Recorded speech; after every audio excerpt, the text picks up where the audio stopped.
வணக்கம், நான் உங்கள் விமலா பேசுகிறேன். இன்றைக்கி நம்ம பார்க்க போகிறது பொமக்ரனேட் ஸ்மூத்தி எப்படி பண்ணலாம் அப்படிங்கிறத பார்க்கலாம். இது இந்த வெயிலுக்கு நல்ல சில்லுன்னு சாப்பிட்றதுக்கும் ரொம்ப நல்லா இருக்குது டேஸ்ட்டு. இதுக்கு தேவையான பொருள் பொமக்ரனேட், மாதுளம்பழம், பாதாம் பருப்பு,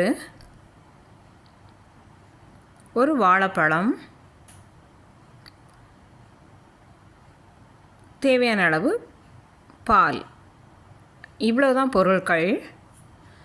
இப்போ பொமக்ரனேட்டை அதில் இருந்து அந்த மாதுளை முத்துக்களை எடுக்கிறது தான் கஷ்டம்.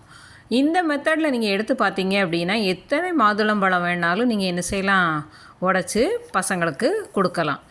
ஒரு மாதுளம்பழத்தை ரெண்டாக வெட்டிட்டு அதை கையில் திருப்பி போட்டுட்டு இந்த ஒரு பெரிய அதாவது கொஞ்சம் கனமான கரண்டியை வச்சு பேக் சைடு வச்சு தட்டினீங்க அப்படின்னா அந்த மாதுளம்பழத்தில் உள்ள முத்துக்கள் எல்லாம் என்ன செஞ்சிடும், பாத்திரத்தில் விழுந்துடும். இப்போ இதில் அந்த மாதுளம்பழத்தில் உள்ள அந்த ஒயிட் இதுவும் இருக்குது, அதை ஃபுல்லாக நம்ம ரிமூவ் பண்ணிடணும். இல்லை அப்படின்னா நம்ம ஜூஸ் போடும்போது அது கசக்கும்.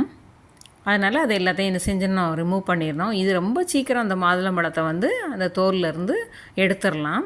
இந்த மாதிரி ஈஸியாக ட்ரை பண்ணி பாருங்கள். இப்போ மாதுளம்பழத்தை உடச்சி எடுத்தாச்சு. இப்போ எவ்வளோ நேரம் ஆகிருக்குன்னு பாருங்கள், ஜஸ்ட் 1 செகண்ட் தான் ஆகிருக்குது. அதுக்கப்புறம் பாதாம் பருப்பு நம்ம ஊற வச்சு வச்சுருக்குறோம். நான் இதில் யூஸ் பண்ணியிருக்கிறது ஒரு 6 பாதாம் தான் யூஸ் பண்ணியிருக்கிறேன். ஊற வச்சு வச்சுருக்கிறேன். அந்த தோல் எல்லாத்தையும் ரிமூவ் பண்ணிடணும்.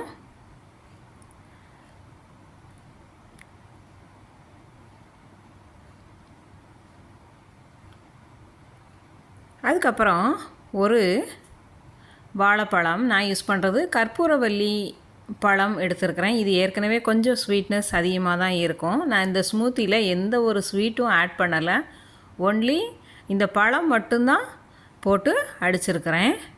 ஏன்னா இந்த வாழைப்பழத்தில் இருக்க ஸ்வீட்டு மாதுளம்பழத்தில் இருக்க ஸ்வீட்டே போதும். அதனால் இப்போ வாழைப்பழத்தையும் நம்ம என்ன செய்யணும், சின்ன சின்னதாக கட் பண்ணி போட்டுக்கணும். இதில் தேவை அப்படின்னா ஒரு 2 டேட்ஸு கூட நீங்கள் சேர்த்துக்கலாம். இப்போ இதை எல்லாத்தையுமே மிக்ஸி ஜாரில் போட்டுட்டு அந்த 1/2 டம்ளர் பாலையும் ஊற்றி மிக்ஸ் பண்ணி ஒரு சுற்றி எடுத்தீங்க அப்படின்னா ஸ்மூத்தி ரெடி ஆயிரும். இது அப்படியே ஃப்ரிட்ஜில் வச்சுட்டு சில்லுன்னு சாப்பிட்றதுக்கும் ரொம்ப நல்லாயிருக்கும்.